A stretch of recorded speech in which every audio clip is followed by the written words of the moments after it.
Урматтуу мекендештер, Жогорку Кеңештин депутаттыгына талапкерлигимди койгонумдун башкы себеби элибиздин ден соолугу, билимдүү келечеги жана таза айлана чөйрөдө жашоосу мен үчүн эң чоң баалуулук. Мен 37 жылдан бери медицина тармагында иштеп келем. Бул жылдар мага бир чындыкты көрсөттү. Адамдын ден соолугу анын жашоо шартына, билими менен экологияга тыгыз байланыштуу. Саламат коом түзүү үчүн биз медицина, билим берүү жана социалдык чөйрөнү бир багытта өнүктүрүшүбүз керек. Менин максатым расмий жана альтернативдүү медицинаны айкалыштырып, элдин саламаттыгын чыңдоо менен катар жаштарга сапаттуу билим берүү, айыл жергесиндеги аялдар менен балдардын мүмкүнчүлүгүн кеңейтүү жана таза жашыл айлана чөйрө түзүүгө салым кошуу.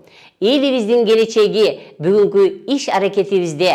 Келгиле, бирге өнүгөлү, бирге өзгөрөлү. Дени сак эл, билимдүү коом, таза айлана, күчтүү мамлекет.